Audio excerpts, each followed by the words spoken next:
So I've been having a hard start with my Cummins N14. Pretty sure it's just check valve. The check valve goes right here. On the other side there's 90. It's a little difficult to get to, so I'm gonna take for sure this off, and we'll see what else I have to take off.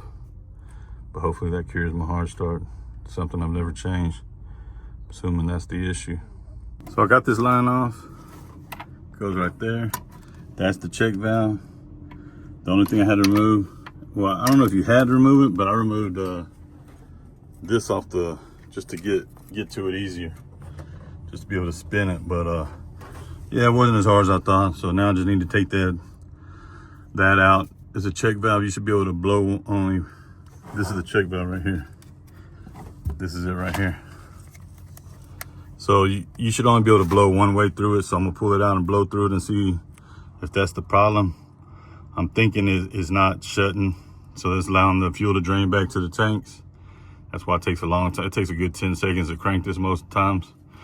But anyways, yeah, I'll let you know how it goes. Okay, so I finally got it out. I'm not gonna lie to you, I almost gave up because my impact, I was hitting it with my impact. It's a 1 1/16 socket to get this out, and it just fell apart. See, you can see it's just hollow. That's definitely why. You can see straight through it. All the pieces came out right when I opened it up. So yeah, that's definitely the problem. Like I said, you gotta have a impact or maybe breaker bar or something to get that out, because that excuse me, that was super tight. Yeah, see the way it's just hollow. You see right through it. That's gonna allow the fuel to drain back into the tank when it's supposed to look. It's supposed to be like this. See the way that's closed? See, you can blow through one side, you can't blow through the other side. So that's what's going on. So now we're gonna put this in here, put it back together, and hopefully that should fix the problem. I'm pretty sure it will. If not, that need to be changed anyway. Alrighty. I'm gonna stop recording, get this back in, and then I'll let you know how it goes. Okay, I got it back on, it's back together. I still have to tighten it, but while I was here, I wanted to, something came to mind. If you have these type of fuel lines, not the hydraulic lines, but this is plastic, inside there's a thing called a ferrule, F-E-R-R-U-L-E. And this crushes, when you tighten it, you pull this back, slide this down the plastic hose, and then you tighten it up. This crushes it, creating a seal. The reason I'm telling you this is because I went ahead and ordered a pack of these off of, I had this one in the truck.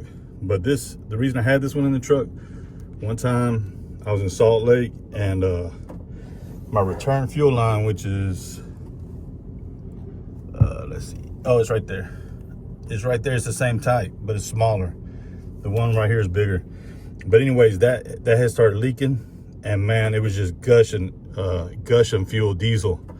I was in Salt Lake, and I was going down. I was actually next to the actual Salt Lake, and I was going down, and just so happened it was a pretty view.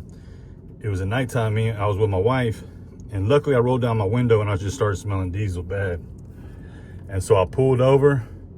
I kept going. There was a truck stop, and I pulled over. When I got to the truck stop, I'm talking about diesel was just leaking, because it's the return back to your fuel tank. Man, I was just in a puddle of diesel.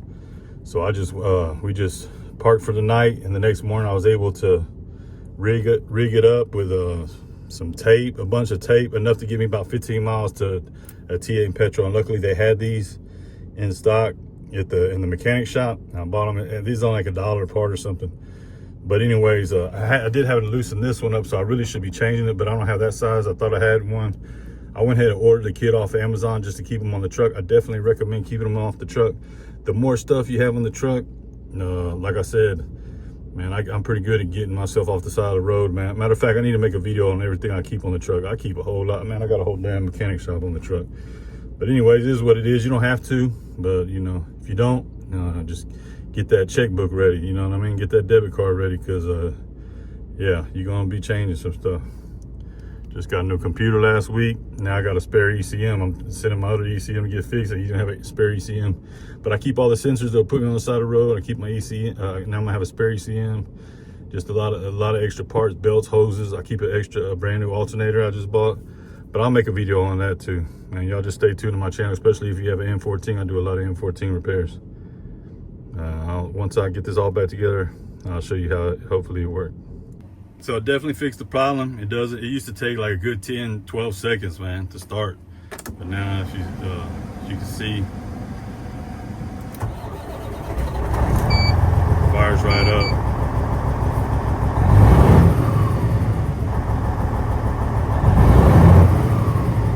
Fires right up. You wanna hear that Jake? I ain't gonna show you all that. Yeah, so we definitely fixed it. It was an easy fix. It only took about 30 minutes probably. Yeah, we got it fixed up. Like I said, the main thing is just getting to it. I just took this off. It's just two screws, two flatheads. So all you need is a flathead driver. This part of the elbows was 1 1/116 inch wrench. This was so you basically you need a 1 1/16 wrench, a 1 1/16 socket to get the check valve out, and a 1-inch wrench for this one, and possibly a ferrule if you want to change that copper ferrule. But that's all the tools you need.